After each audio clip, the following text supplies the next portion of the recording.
Selamat siang Bapak Ibu. Selamat siang.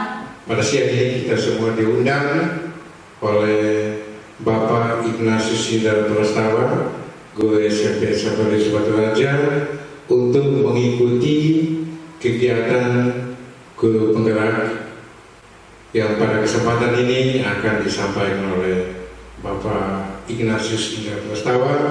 Waktu dan tempat kami terserah.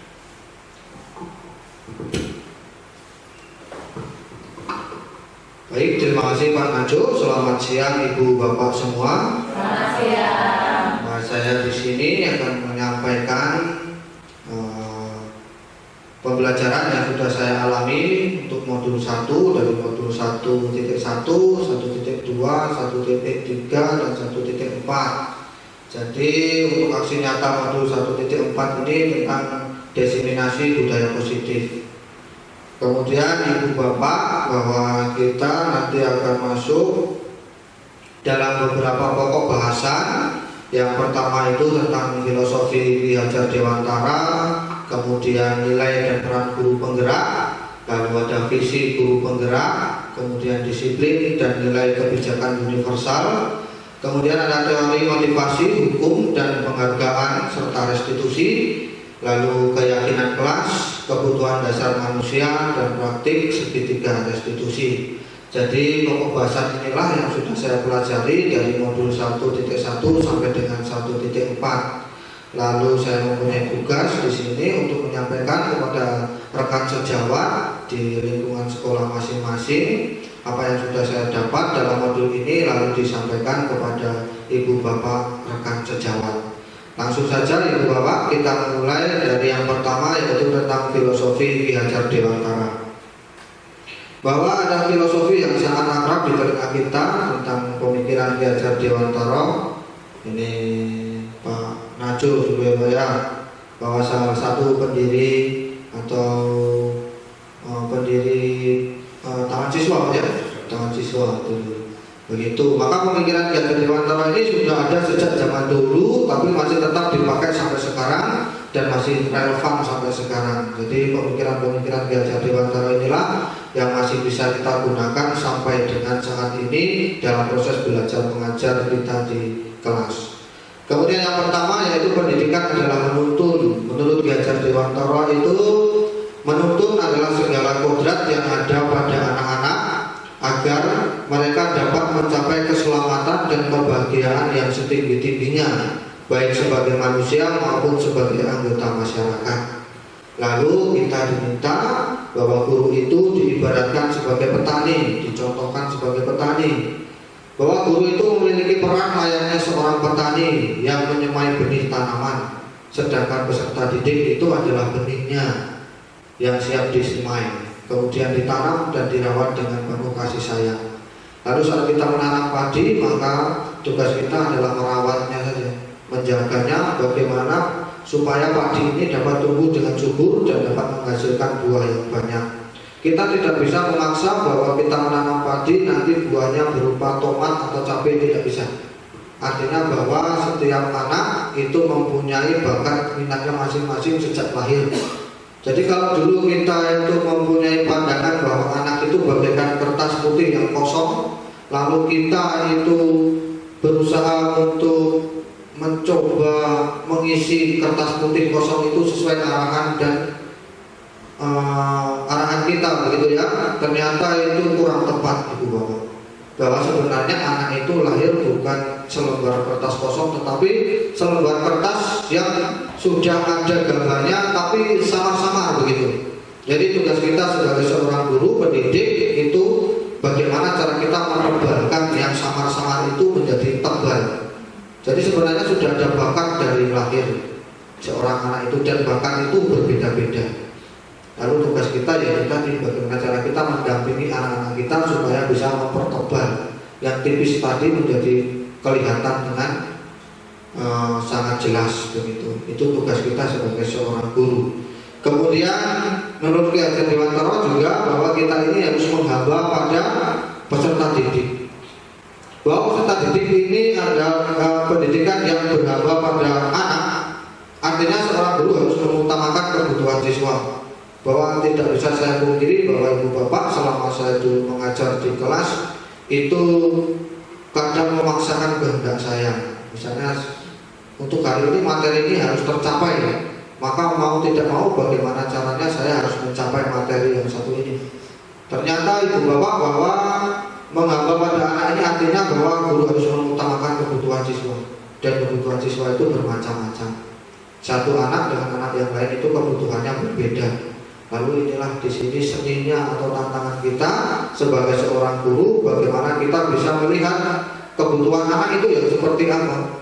Tidak bisa kita paksakan kebutuhannya itu sesuai dengan keinginan kita, tapi kita yang menyesuaikan kebutuhan anak. Jadi kita harus bisa melihat dan menganalisis kebutuhan anak yang tepat itu seperti apa, yang cocok itu bagaimana. Dan tidak bisa dipungkiri juga dalam satu kelas kebutuhan itu tidak hanya satu saja, satu macam saja, tapi berbagai macam kebutuhan anak, keinginan anak yang harus kita dampingi. Itu tantangan kita dan sebagai seorang guru di kelas. Begitu ibu bapak. Kemudian selanjutnya adalah nilai dan peran guru penggerak. Itu yang pertama bahwa berpihak pada peserta didik. Kemudian yang kedua itu mandiri, lalu reflektif, kolaboratif, dan inovatif. Saya sendiri sebagai seorang calon guru penggerak dari kelima nilai ini masih belajar bahwa belum semuanya tersampaikan kepada anak itu secara maksimal. Jadi pelan-pelan masih belajar bagaimana saya harus berpihak pada peserta didik. Kemudian bagaimana peserta didik itu bisa belajar mandiri, saya juga bisa belajar mandiri. Kemudian reflektif, ini yang harus rutin dilakukan, bahwa setiap selesai pengajaran itu seharusnya ada refleksi dari kita tentang pembelajaran yang sudah kita lakukan hari ini. Lalu kolaboratif seperti sekarang ini itu bekerja sama dengan rekan sejawat, maka nanti ada hubungan timbal balik yang artinya nanti bisa menemukan solusi-solusi dari rekan sejawat ini. Apa yang kita alami di kelas nanti secara kolaboratif kita komunikasikan bersama-sama, lalu kita mendapatkan solusi-solusi yang bisa menangani tantangan-tantangan kita yang ada di kelas. Kemudian inovatif, maka ibu bapak bahwa sekarang ini inovasi sangat dibutuhkan. Lalu bagaimana kita sebagai seorang guru harus berinovasi. Berinovasi di sini supaya anak-anak bisa belajar dengan baik, nyaman, dan aman. Selanjutnya adalah peran guru penggerak. Yang pertama yaitu menjadi menjadi pemimpin pembelajaran. Bagaimana kita menjadi pemimpin pembelajaran di kelas yang baik? Apakah kita memberi contoh yang baik pada anak-anak sesuai dengan filosofi Ki Hajar Dewantara, ing ngarsa sung tulodo, ing madya bangun karso, tuturi handayani. Begitu.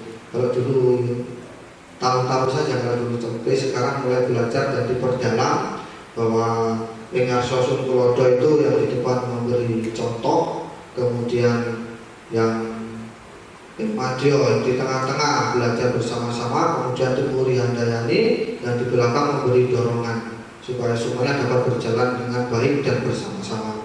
Kemudian yang kedua adalah menggerakkan komunitas praktisi. Jadi nanti tuntutan guru penggerak itu bisa menggerakkan komunitas praktisi, misalnya seperti Kombel, komunitas belajar. Nanti mudah-mudahan segera kita punya kombel belajar di PMM.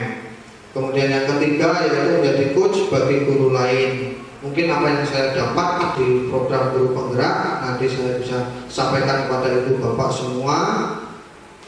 Apa yang bisa diambil maka kita ambil.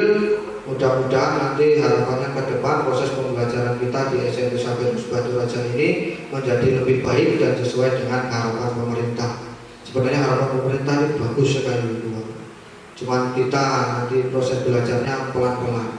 Nanti kalau kita sudah paham, proses belajarnya akan sangat menyenangkan.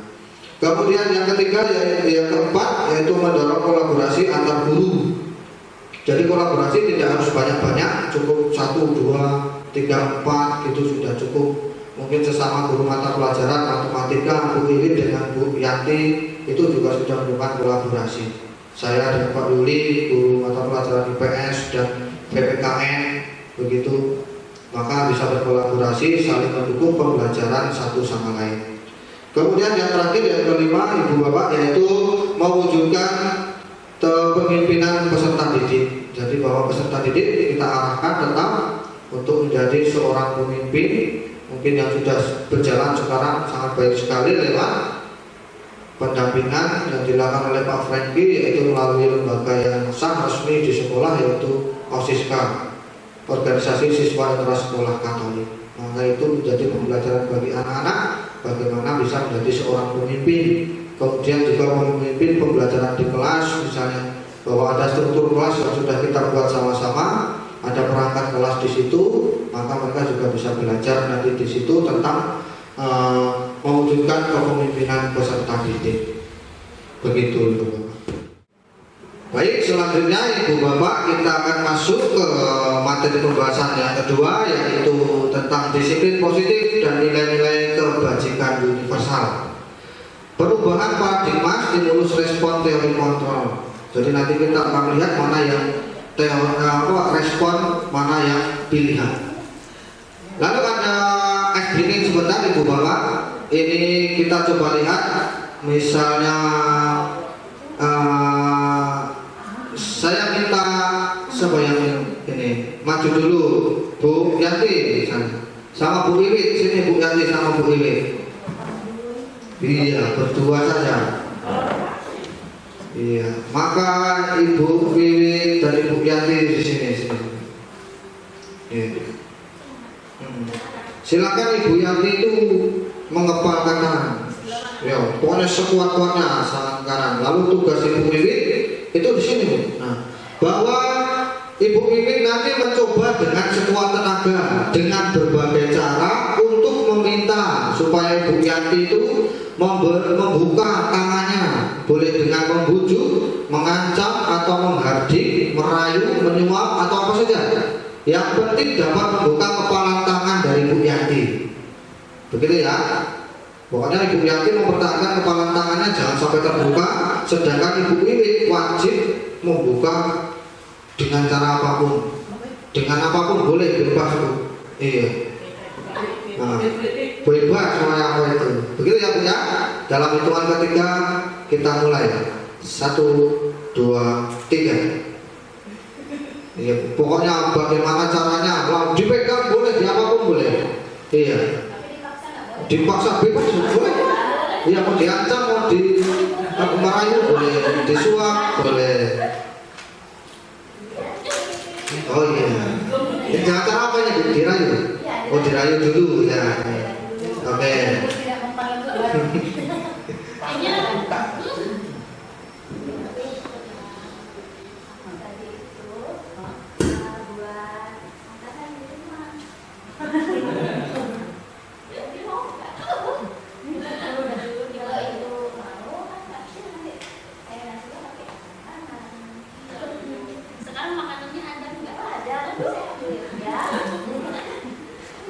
Disombong namanya tuh.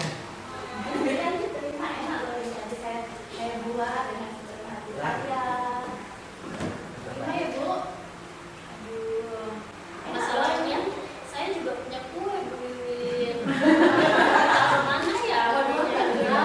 Saya kue Bu Yanti sama punya saya pasti lebih enak punya saya dong. Ayo Bu, ya. Ini nanti Ibu terima, nanti kalau ada kekurangan saya perbaiki. Ayo Bu, demi Nona di rumah supaya nanti Ibu bisa sehat. Kan Bu? Boleh Bu, karena kebaikan nanti Bu jadi sehat. Makasih Bu Yanti, sama-sama. Oke, terima kasih Bu Wiwi, Bu Yanti. Tepuk tangan untuk Bu Wiwi dan Bu Yanti. Oke, boleh kembali ke tempat. Terima kasih. Iya. Baik Ibu Bapak, dalam kasus Bu Yanti dan Bu Wiwi tadi bagaimana mempertahankan Bu Yantinya untuk mengepalkan tangan apa yang dia menjadi komitmen dia, maka tidak bisa digoyahkan oleh siapapun. Ternyata muncul Bu Wiwi dengan cara apa tadi Bu Wiwi? Oh, dengan cara merayu, bahwa dirayu maka Bu Yanti bisa luluh hatinya, maka bisa kepala tangannya itu bisa dibuka. Lalu maknanya apa Ibu? Saya Boleh Bu. Maknanya ini Kalau menurut pendapat saya, maknanya tadi Pak ya, ini kegiatan sehari-hari yang kita temui di dalam kelas pada saat mengajar. Suatu saat ada siswa yang memang bermasalah atau lagi nggak enak hatinya, pada saat itu kita bisa melakukan tindakan supaya anak itu kembali lagi pada moodnya. Kalau saya memilihnya tadi dengan merayu, terus isinya pendekatan dari hati ke hati, tidak langsung misalnya menghardik, atau tadi kan menghardik atau dengan misalnya dengan kata-kata yang keras atau bagaimana. Itu pendapat saya Pak. Demikian. Terima kasih. Baik, terima kasih Bu Iwin sudah berbagi kisah dengan kita semua pada siang hari ini. Maka dari pembelajaran yang sudah kita lakukan tadi dengan Bu Iwin dan Bu Yanti, maka itu ada namanya stimulus respon dan teori kontrol. Jadi tadi hanya ice breaking saja, tapi mengarah ke materi kita sekarang ini. Bu, mungkin Bu Iwin sudah mengalaminya di kelas, ternyata sudah bisa cerita di kelas bahwa stimulus respon yang pertama itu kita mencoba mengubah orang agar berpandangan sama seperti kita. Mungkin itu yang bisa sering kita lakukan di kelas. Mungkin untuk pengkondisian kelas supaya pembelajaran berjalan dengan baik dan lancar, maka kita harus mencoba memberi pandangan yang sama pada anak-anak supaya semuanya berjalan dengan baik. Lalu dari kontrol itu kita berusaha memahami pandangan orang lain tentang dunia. Jadi kita tidak bisa memaksakan kehendak orang lain. Kita hanya bisa memahami, bukan mengubah seseorang untuk menjadi seperti kita. Lalu yang kedua itu perilaku buruk dilihat sebagai suatu kesalahan. Nah, itu yang saya alami sekarang ini seperti itu kemarin-kemarin Bu Bapak. Maka kalau dia buat perilaku yang buruk, maka itu adalah hal yang salah. Tapi menurut teori kontrol atau pilihan, semua perilaku itu memiliki tujuan. Mungkin kita tidak terlalu dalam mencari informasi kepada anak yang telah berbuat salah. Mungkin ada di situ ternyata dia punya tujuan. Ya, terlambat datang ke sekolah. Tujuannya apa datang terlambat ke sekolah? Apakah ada tujuan lain selain yang dimaksudkan? Begitu. Kemudian apa lagi? Mengambil pensil temannya dengan paksa misalnya. Itu kan perilaku yang buruk, merupakan satu kesalahan kalau menurut saya dulu. Tapi semua perilaku itu kalau menurut teori kontrol itu ada memiliki tujuan. Mungkin dia sedang tidak punya pena, kemudian pinjam tidak dikasih, lalu dia mengambil secara paksa. Kemudian yang kedua, yang ketiga itu adalah orang lain bisa mengontrol saya. Itu responnya. Tapi kalau teori kontrolnya itu hanya Anda yang bisa mengontrol diri Anda. Tapi tadi ternyata Bu Iwi bisa mengontrol Bu Yanti, bahwa Bu Iwi dengan rayuannya bisa membuat Bu Yanti itu membuka kepalan tangannya. Lalu selanjutnya adalah saya bisa mengontrol. Pemaksaan ada pada saat bujukan gagal. Maka saat kita membujuk orang lain lalu gagal, kemudian kita paksa supaya kehendak kita itu terjadi. Itu responnya. Tapi kalau teori kontrol itu adalah kolaborasi dan konsensus menciptakan pilihan-pilihan baru.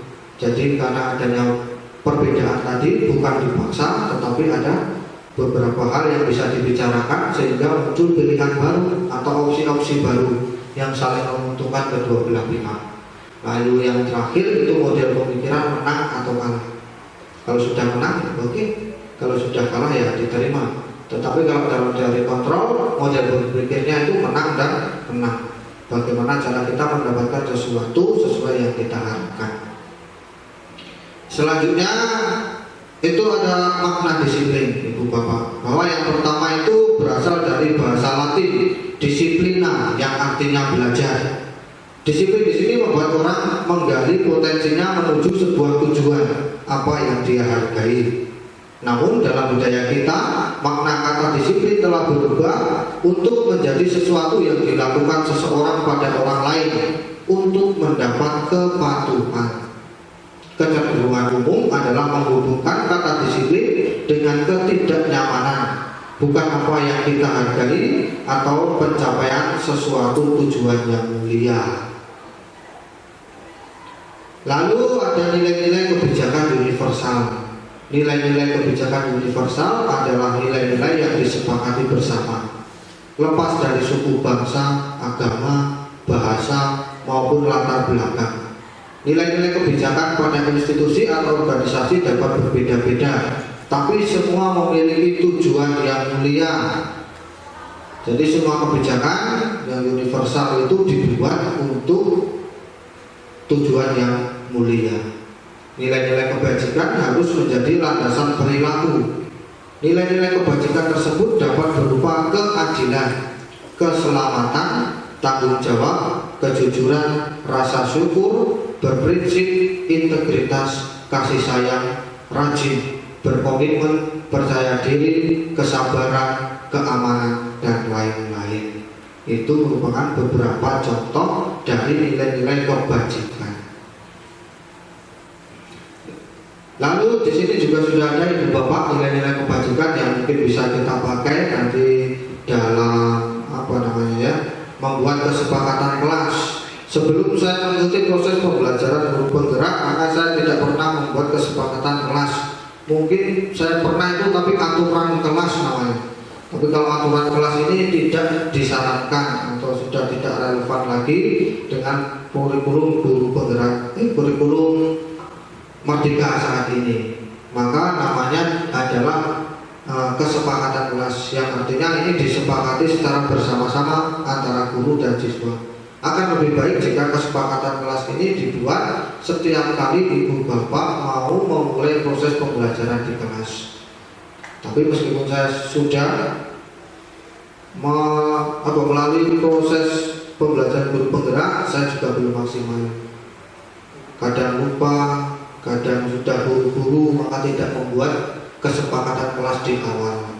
Begitu, artinya kesepakatan kelas inilah yang nanti akan mengatur kita dalam proses pembelajaran kita di kelas. Dan kalimatnya dibuat dengan kalimat positif, tidak boleh menggunakan kata misalnya jangan berteriak, itu bukan kata positif. Tetapi bagaimana kita ganti jangan berteriak itu menjadi kalimat yang positif, misalnya menghargai orang lain misalnya. Kalau kita berteriak-teriak kan artinya mengganggu orang lain, tidak menghargai orang lain. Tapi kalimat positifnya kita buat menghargai orang lain. Terus tidak membuang sampah sembarangan, itu diganti yang positif. Misalnya seperti meletakkan sampah pada tempatnya boleh. Cintailah lingkungan, ya itu diganti dengan kata-kata yang positif. Lalu inilah yang bisa kita pakai misalnya nanti untuk membuat keyakinan di dalam kelas yang disepakati bersama antara guru dan siswa. Begitu. Ada banyak sekali kalau tinggal kita pilih saja. Ya berbelas kasih boleh. Misalnya apa kata-kata yang berbelas kasih? Saling menghargai perbedaan pendapat boleh. Begitu Ibu Bapak. Menyepakati kebajikan kelas. Kesepakatan kelas. Ya, kesepakatan kelas dengan menjunjung nilai-nilai yang baik, nilai-nilai positif. Sudah terjadi kesepakatan, tetapi kenyataan malah kondisi sebaliknya. Lalu bagaimana ini? Apakah didiamkan? Kalau didiamkan jadi ya cuma omong-omong dia. Gitu loh. Terima kasih.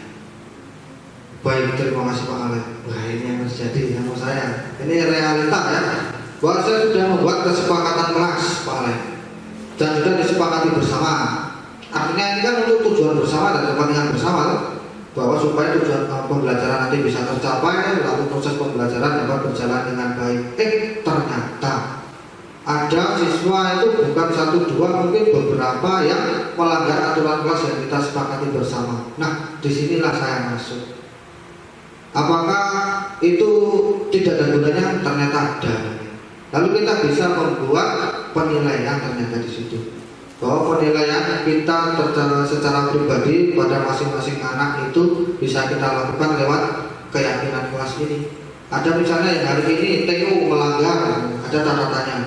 Bahwa mungkin nanti di akhir kita bisa akumulasikan siapa saja yang melanggar, tingkatannya itu sering atau sedang atau tidak pernah, itu bisa kita mempunyai nilai yang berbeda tentang keterampilan atau kepribadiannya. Kemudian Pak Alek bahwa kesepakatan kelas ini tidak hanya dilakukan sekali, tetapi berulang-ulang kali. Meskipun nanti ada yang melakukan kesalahan, tetapi tetap apakah besok kita tidak buat lagi, tetap kita harus buat lagi. Mungkin besok ada kesalahan lagi, tetap kita harus buat lagi. Maka kesepakatan kelas ini tidak bisa menyelesaikan tantangan-tantangan kita di kelas hanya dilakukan dalam 1 kali, 2 kali, 3 kali, tidak bisa. Tapi dilakukan secara terus-menerus dan konsisten. Itu yang disampaikan. Saya juga sudah melakukan tetapi tidak konsisten. Maka di sini nanti kita bisa ambil beberapa hal dalam keyakinan kelas ini sebagai proses penilaian dan pengembangan karakter peserta didik kita di kelas. Begitu Pak Alek. Terima kasih. Kemudian Ibu Bapak, kita lanjut ke teori motivasi, hukuman dan penghargaan serta restitusi. Maka di sini kita ada hukuman dan penghargaan. Oh, ternyata saya belajar di sini, yang pernah saya lakukan itu salah. Tapi saya belajar di luar salah, tidak apa-apa, karena proses belajar salah manusiawi begitu. Lalu kalau kita mendengar kata penghargaan begitu, kan rasanya wah gitu, katanya benar gitu. Kalau kita memberi penghargaan kepada siswa itu kayaknya benar, tapi ternyata kurang tepat itu. Nanti kita akan lihat bahwa yang pertama teori motivasi itu ada perilaku manusia. Ya, bahwa kenapa manusia itu kok menghindari hukuman itu dihindari. Misalnya kenapa kamu kok berangkatnya pagi-pagi sekali supaya tidak terlambat Pak, sebelum jam 7 sudah masuk, supaya tidak dihukum guru. Nanti kalau terlambat itu saya dapat hukuman. Ternyata motivasi dia datang ke sekolah bukan untuk belajar. Ternyata kedatangan dia pagi-pagi itu bukan karena untuk semangat belajarnya, tetapi karena menghindari hukuman. Maka untuk menghindari ketidaknyamanan, hukuman apa yang akan terjadi apabila saya tidak melakukannya, itu dasarnya. Kenapa kok datang sekolah pagi-pagi tadi? Kemudian yang kedua itu untuk mendapatkan imbalan dari orang lain, institusi yang akan saya dapatkan apabila saya melakukannya. Saya pernah mendengar kasus ini dari salah satu teman saya, guru juga di instansi lain. Itu setiap pagi itu siapa yang datang pertama kali di kelas akan mendapatkan 1 bintang. Dalam bentuk bintang itu penghargaan. Apalagi anak-anak SD ya. Kalau anak-anak SD itu dapat penghargaan bintang itu sebenarnya luar biasa. Ya, tapi dalam berjalannya waktu teman saya ini juga bercerita bahwa satpam saja belum datang saya sudah nunggu di depan gerbang sekolah. Dan kalau ibunya, bapaknya tidak mau nganter pagi-pagi dia sudah marah-marah dulu. Iya, hanya karena untuk mendapat penghargaan bintang tadi. Maka penghargaan ini nanti akan kita pelajari lebih lanjut, ternyata kurang tepat, Ibu Bapak. Kemudian, baik Ibu Bapak, kita akan lanjut ke pokok pembahasan yang selanjutnya, yaitu tentang dihukum oleh penghargaan. Bahwa penghargaan itu berlaku sama dengan hukuman, dalam arti meminta atau membujuk. Dorongannya eksternal dan akan ada faktor ketergantungan. Beberapa dampak pemberian penghargaan sebagai berikut. Yang pertama, pengaruh jangka pendek dan jangka panjang. Lalu ada penghargaan itu penghukum.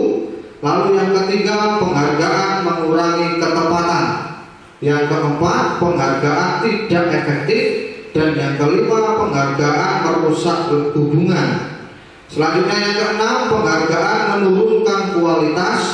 Penghargaan mematikan kreativitas. Penghargaan mengurangi motivasi intrinsik. Lalu pengalaman saya begini, saya itu kalau ke kelas selalu membawa pecahan uang yang tingkatan-tingkatan gitu loh. Ada 2.000, 5.000, 10.000, 20.000. Maka sebagai pertanyaan pemantik atau ada beberapa kuis misalnya, saya itu sering memberi penghargaan dengan menggunakan uang. Misalnya pertanyaan pertama itu nilainya 20.000, tidak ada yang bisa menjawab, lalu diberikan sedikit clue, kalau bisa menjawab 15.000, tidak ada yang bisa, lalu diberikan clue lagi tambahan semakin jelas 10.000 nilainya, tidak ada yang bisa, lalu diberikan clue lebih jelas lagi sampai nilainya nanti sampai terjawab oleh anak itu, mungkin terjawab di 5.000, terjawab di 2.000, ya saya berikan kepada anak.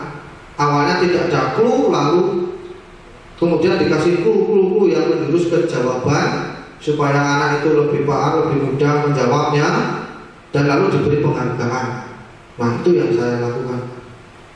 Ternyata salah, bahwa penghargaan ini di sini dianggap juga setara dengan hukuman, karena efeknya nanti jangka panjang itu membuat anak itu ketagihan, hanya mau menjawab atau mengajukan pendapatnya itu kalau diberikan imbalan uang. Nah, kemudian kalau saya bertanya gitu di lain kesempatan, di lain pembelajaran berikutnya, saya tanya, yang ditagih uangnya dulu, mana uangnya, mana hadiahnya, Pak, begitu.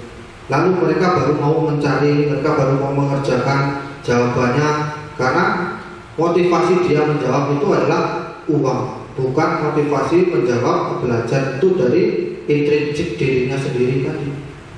Dan itu ada dorongan dari luar, yaitu dalam bentuk penghargaan. Kalau saya tadi uang, maka begitu yang saya lakukan kemarin, maka sekarang saya mengurangi, belum, tapi saya masih melakukan itu sedikit-sedikit, ya, tapi tidak seperti kemarin, karena untuk memacu dulu, tapi salah, maka pelan-pelan nanti akan diganti dengan model pembelajaran yang lain, begitu. Lalu Ibu Bapak, menurut Kohn itu ada mengemukakan baik penghargaan maupun hukuman adalah cara-cara mengontrol perilaku seseorang yang menghancurkan potensi untuk pembelajaran yang sesungguhnya. Menurut Kohn, secara ideal tindakan belajar itu sendiri adalah penghargaan sesungguhnya. Jadi belajar itulah yang merupakan suatu penghargaan, bukan dari imbalan-imbalan atau hadiah-hadiah yang diberikan oleh pihak luar. Kohn juga selanjutnya mengemukakan beberapa pernyataan dari hasil pengamatannya selama ini tentang tindakan memberikan penghargaan yang nilainya sama dengan mendukung seseorang. Lalu yang pertama itu ada pengaruh jangka pendek dan jangka panjang, bahwa penghargaan efektif jika kita menginginkan seseorang melakukan sesuatu yang kita inginkan dalam jangka pendek. Jadi mereka hanya belajar sebentar saja, di waktu itu saja, saat diiring-iringi imbalan. Setelahnya itu nanti tidak mau belajar lagi, karena tidak ada imbalan yang akan dia dapatkan. Kemudian ada penghargaan tidak efektif, bahwa di situ disebutkan suatu penghargaan adalah suatu benda atau peristiwa yang diinginkan, yang dibuat dengan persyaratan. Hanya jika Anda melakukan hal ini, maka Anda akan mendapatkan penghargaan yang diinginkan. Itulah yang saya lakukan.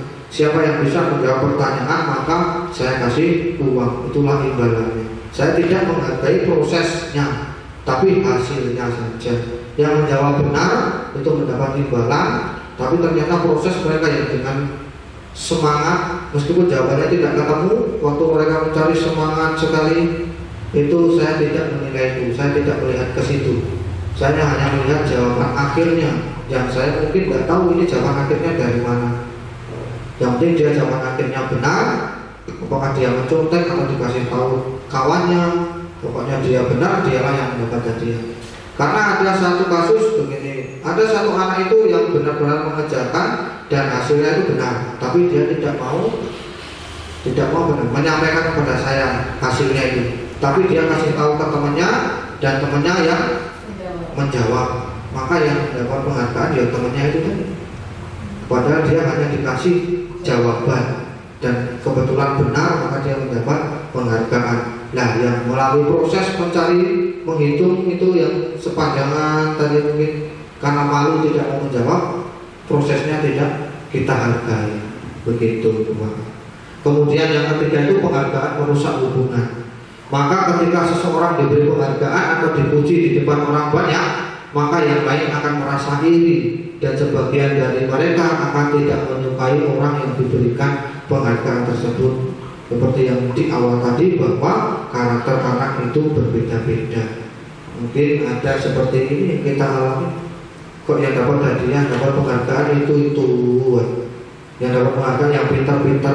Kami ini yang tidak pintar atau kurang pintar, tapi kami berusaha, Pak. Meskipun kami tidak dapat jawaban, apakah usaha kami itu tidak dihargai?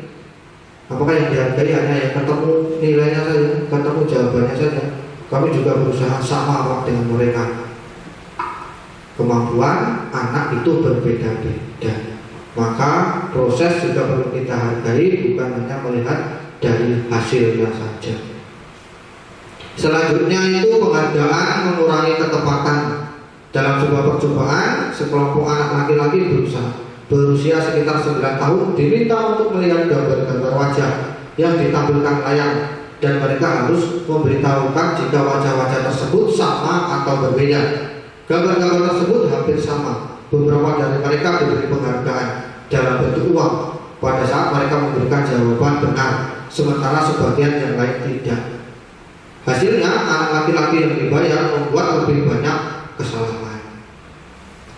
Lalu ada motivasi dalam diri atau intrinsik, inilah yang benar.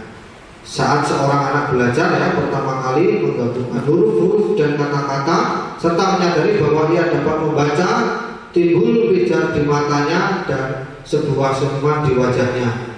Anak tersebut begitu gembira bahwa ia telah mempelajari dan menguasai sesuatu keterampilan yang baru. Kesadaran akan kemampuan bahwa dia sudah dapat membaca sesungguhnya sudah merupakan sebuah penghargaan. Ini yang berasal dari diri sendiri, intrinsik. Motivasinya bukan dari orang lain atau dari orang-orang yang ada di sekitarnya, tapi dari dirinya sendiri. Itulah yang merupakan penghargaan yang tepat sebenarnya. Bahwa dia paham bahwa dia itu sudah bisa menguasai hal yang baru. Begitu. Kemudian ada juga beberapa yang lain, yaitu tentang penghargaan menurunkan kualitas, kemudian penghargaan mematikan kreativitas, dan penghargaan yang menghukum. Penghargaan yang menghukum, mereka yang tidak mendapatkan penghargaan, misalnya dalam sistem ranking, mereka yang mendapatkan ranking kedua akan merasa paling dihukum. Kenapa begitu? Mana sedikit lagi aku ranking 1, aku masih ranking 2. Apalagi nilainya selisih 1. Pernah terjadi ya? Pernah terjadi. Maka sistem ranking sekarang tidak ada sistem ranking. Begitu.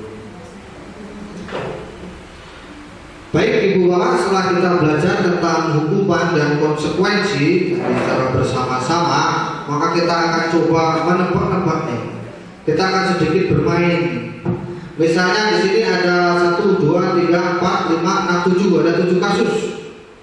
Yang pertama itu adalah tindakan guru mencatat 100 kali di dalam buku kalimat. Di dalam buku kalimat saya tidak akan terlambat lagi karena dia terlambat ke sekolah. Menurut Ibu Bapak ini hukuman atau konsekuensi? Menulis dalam buku saya tidak akan terlambat lagi 100 kali karena dia terlambat. Hukuman atau konsekuensi? Hukuman atau konsekuensi ya.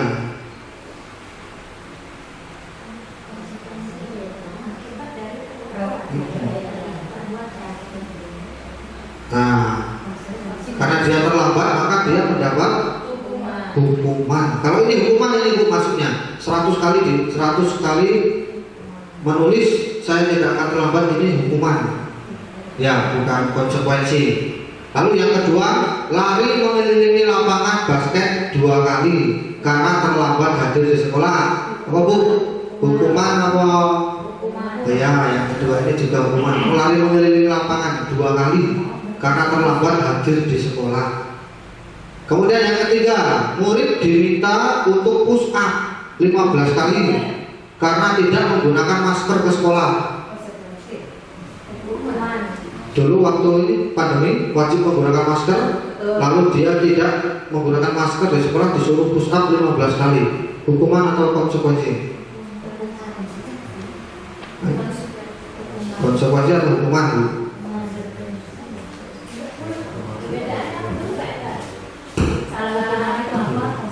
Hukuman, ya hukuman langsung secara fisik, ya secara fisik, ya fisik tapi merugikan orang apa namanya, merugikan yang dihukum, ya namanya hukuman merugikan ya.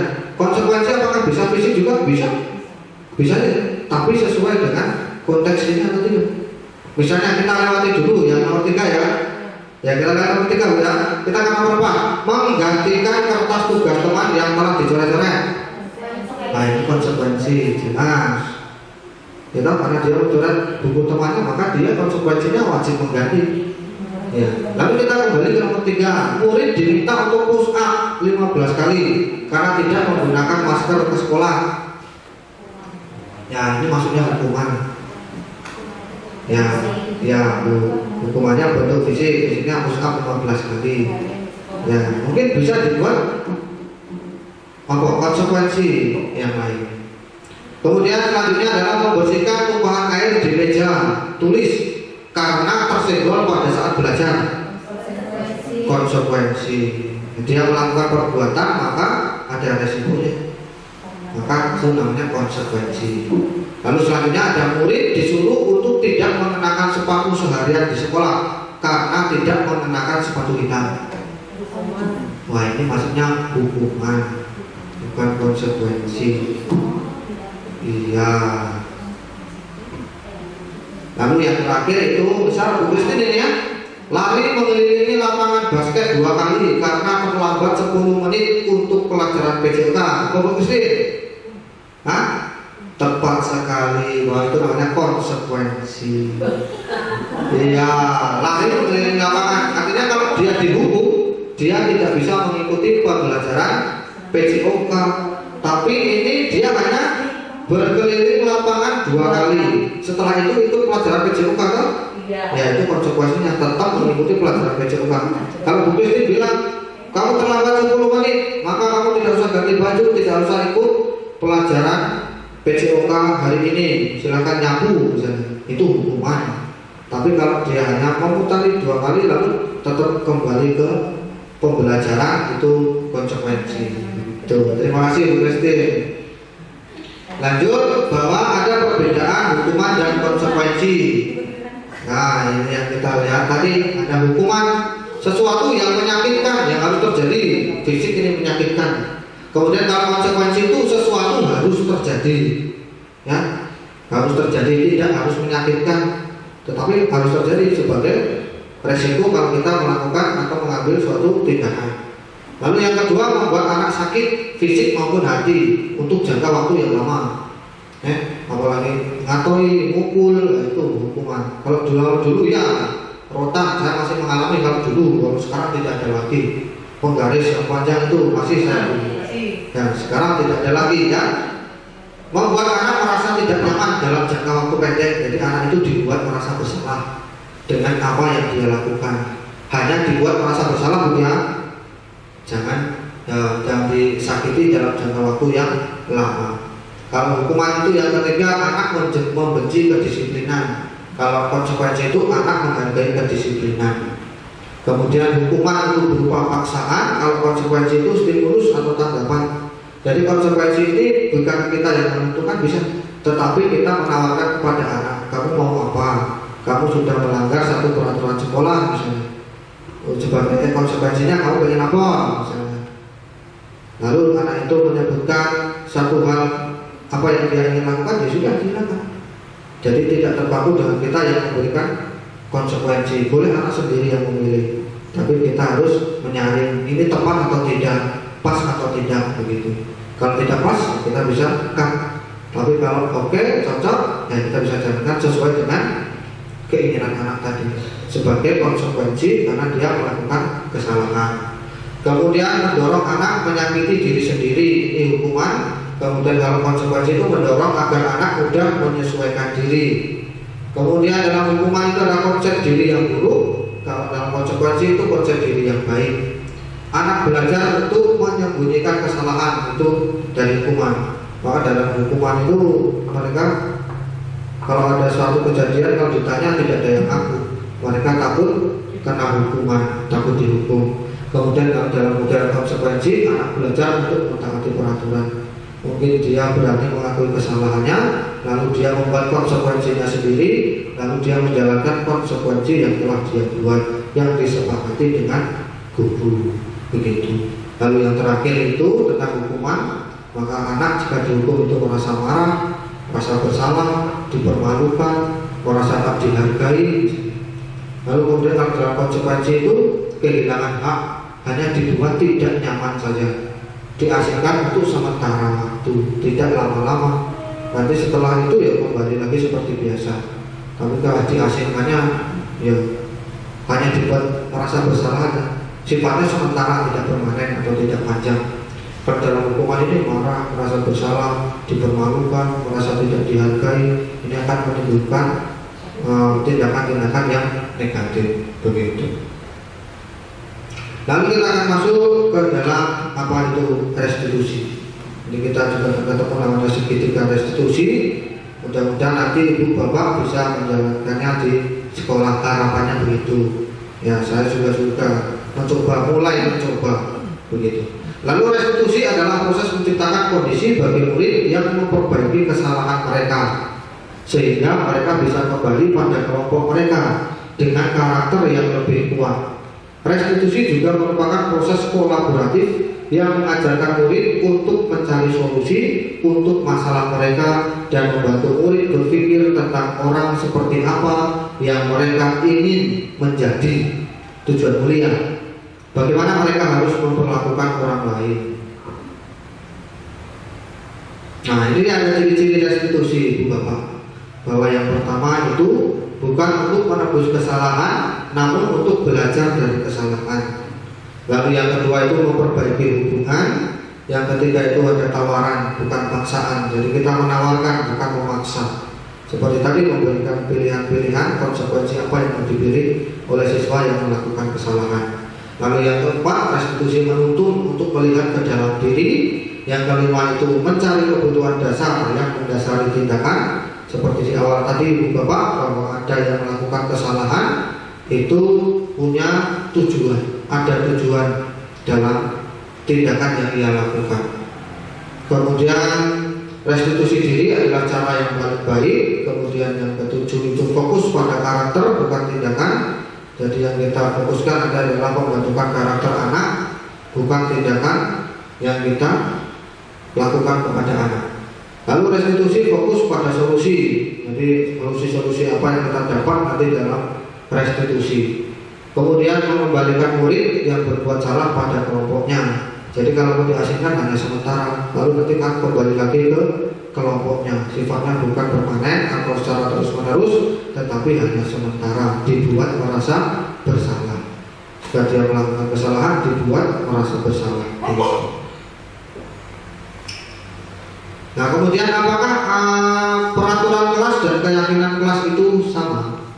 Kemudian mengapa tidak peraturan saja? Mengapa harus keyakinan kelas? Yang pertama Ibu Bapak, bahwa peraturan kelas dan keyakinan kelas itu tidak sama. Jelas ya. Kemudian mengapa tidak peraturan? Mengapa harus keyakinan kelas? Karena peraturan itu dibuat oleh salah satu pihak. Kalau di kelas itu ya dibuat oleh guru. Peraturan yang membuat guru, kemudian anak murid itu tinggal mengikuti saja. Yang melanggar mendapat konsekuensi atau hukuman. Kemudian yang mentaati peraturan yang dibuat guru, maka dia aman-aman saja. Lalu kenapa harus keyakinan bukan peraturan? Kalau keyakinan itu yang disepakati secara bersama-sama antara peserta didik dan murid tadi. Kalau sudah sepakat, ada beberapa misalnya ada 5 poin atau bahkan 10 poin di dalam keyakinan kelas, yang penting itu disepakati bersama antara guru dan siswa, bukan dari satu pihak guru saja. Kalau satu pihak guru saja namanya peraturan. Begitu Ibu Bapak. Kemudian untuk mendukung motivasi intrinsik, kembali ke nilai-nilai, keyakinan-keyakinan, lebih menggerakkan seseorang dibandingkan mengikuti serangkaian peraturan-peraturan. Jadi melalui keyakinan itu bisa kembali ke nilai-nilai atau keyakinan-keyakinan yang menggerakkan seseorang dibandingkan dengan peraturan-peraturan yang dibuat. Oke, Ibu Bapak, maka kita akan lihat tentang perbedaan peraturan dan keyakinan kelas. Ini bedanya Ibu Bapak ya, peraturan ada keyakinan kelas ya. Kalau peraturan itu selalu mengembalikan buku ke tempatnya, nah, itu contohnya aja ya. Kalau keyakinan kelas ya tanggung jawab, gitu. Maka dibuat kata-kata yang lebih positif sekali, menghormati orang lain, berkomitmen, keselamatan, menghormati orang lain dalam kesehatan. Maka mulai dari subjek-subjek ini bisa dibuat ke kalimat-kalimat yang positif begitu. Kemudian peraturan kelas itu ya sifatnya begitu, dilarang, kemudian dilarang juga gunakan masker, jangan berlari di kelas atau koridor, itu juga peraturan. Jadi antara peraturan dan keyakinan bedanya paham Ibu Bapak ya? Jelas di sini ya, kelihatan sekali. Kemudian selanjutnya Bu, ada kebutuhan dasar manusia, ada 4 kebutuhan dasar manusia. Bahwa yang pertama itu adalah kasih sayang dan rasa diterima, kemudian penguasaan, kemudian kesenangan dan kebebasan. Ini adalah kebutuhan dasar manusia. Ada 4. Lalu di sini Bu, ada satu kasus begini.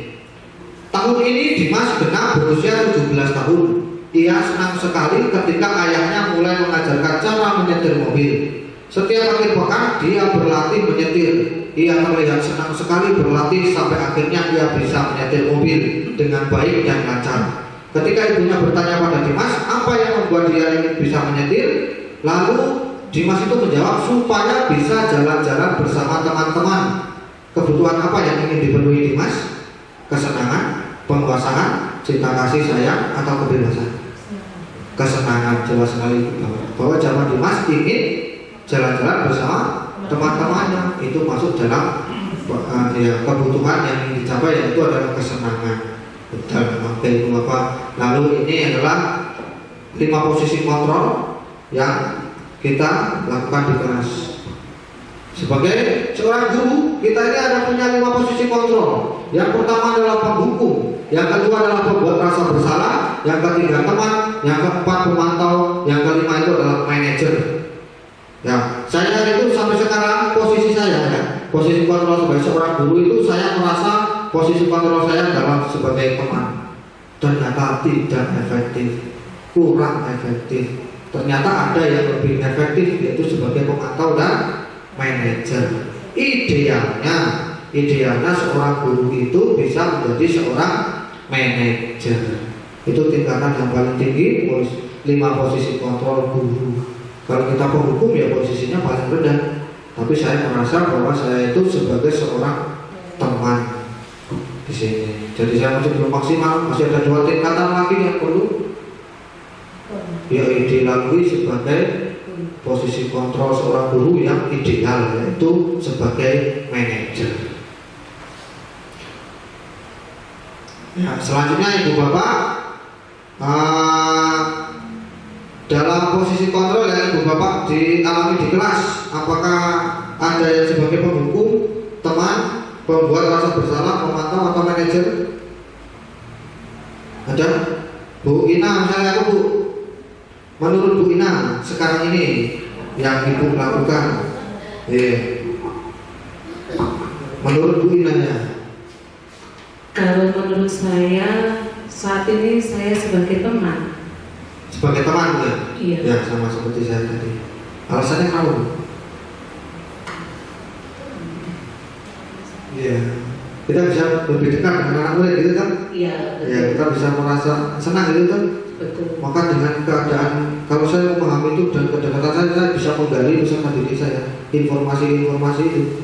Misalnya kenapa, terutama untuk diri dia sendiri ataupun untuk orang lain. Jika kita memposisikan diri sebagai teman, tapi ternyata bahwa tidak semua bisa kita lakukan posisi kontrol pada anak-anak itu Kalau teman semua tidak bisa.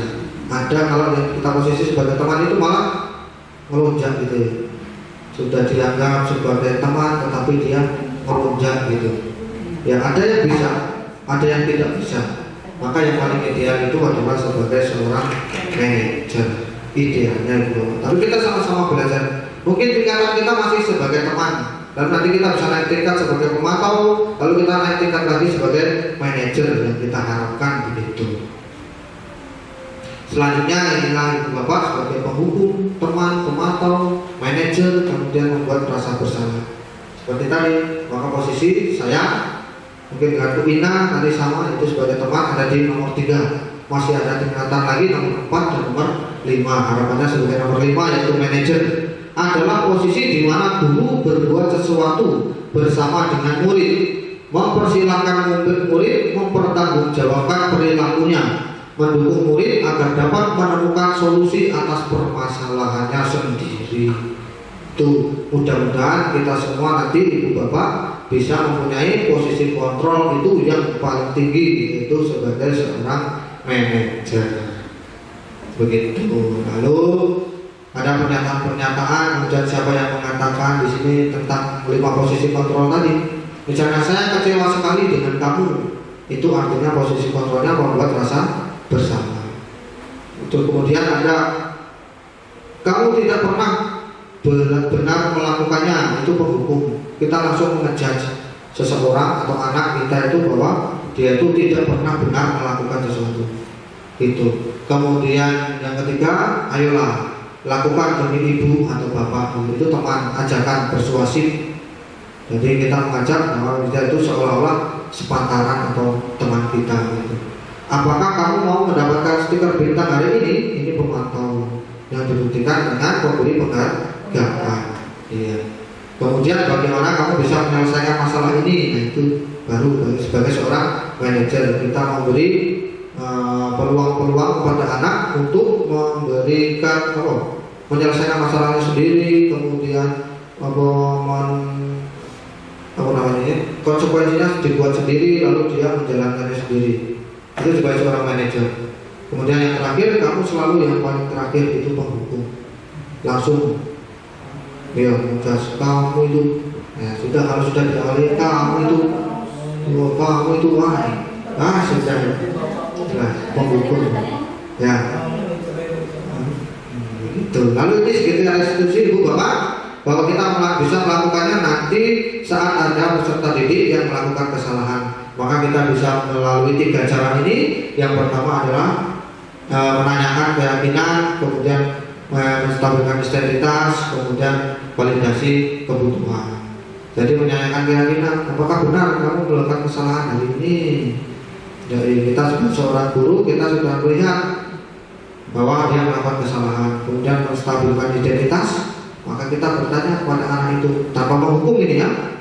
Maka nanti dia mengaku kesalahannya, dia Pak benar Pak, saya melakukan itu, saya salah Pak, saya minta maaf. Oke, kemudian validasi kebutuhan. Kita tanyakan, kita tawarkan kepada anak yang bersangkutan konsekuensi apa yang mau kamu ambil setelah kamu melanggar peraturan ini. Jadi anak sendiri yang menentukan konsekuensinya. Itu adalah validasi kebutuhan.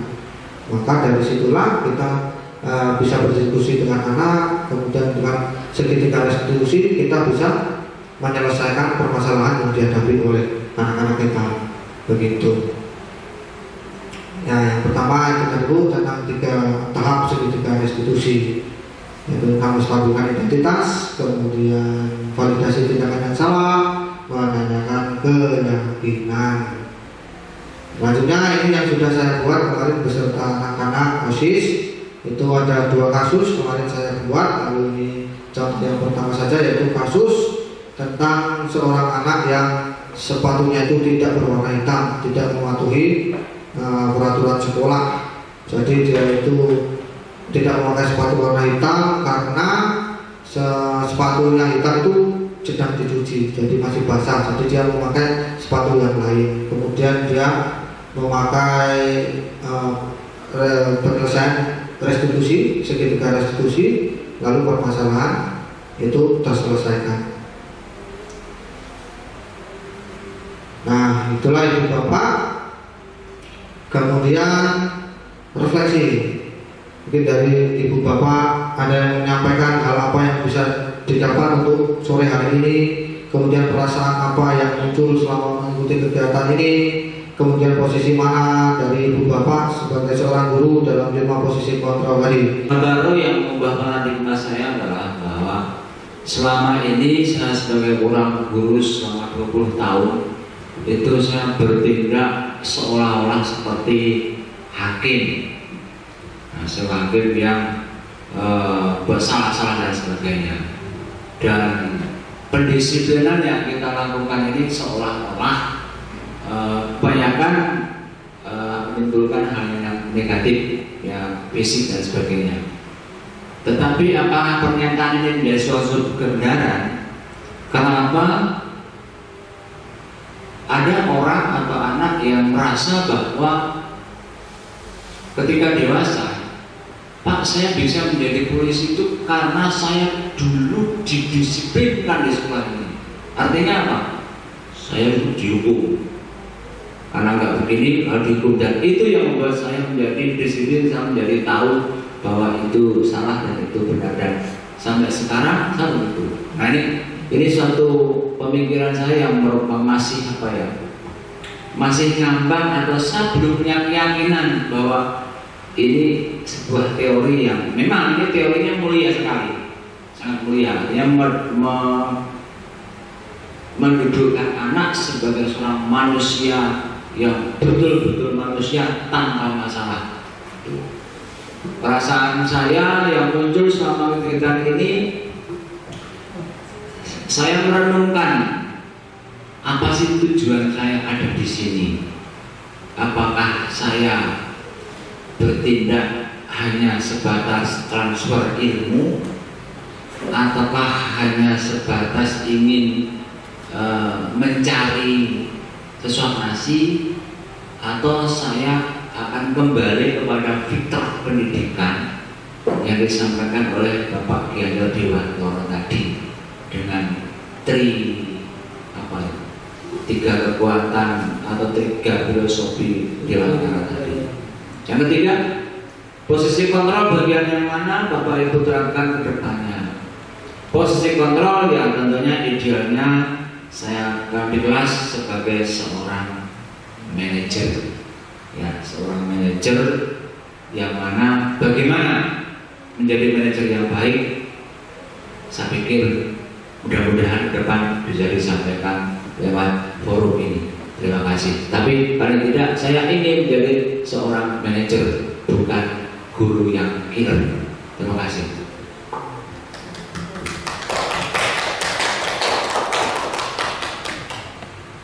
Baik, terima kasih Pak Yudi, bahwa tanggapannya sangat membangun sekali. Terima kasih Ibu Bapak untuk kebersamaan kita pada siang hari ini. Maka atas lebih kurangnya perkataan saya selama mungkin 1 jam ini ada banyak yang salah, saya mohon maaf. Dan maka saya akhiri aksi baik saya dalam satu rangkaian proses guru penggerak pada siang hari ini. Saya ucapkan kembali terima kasih dan selamat siang. Selamat siang.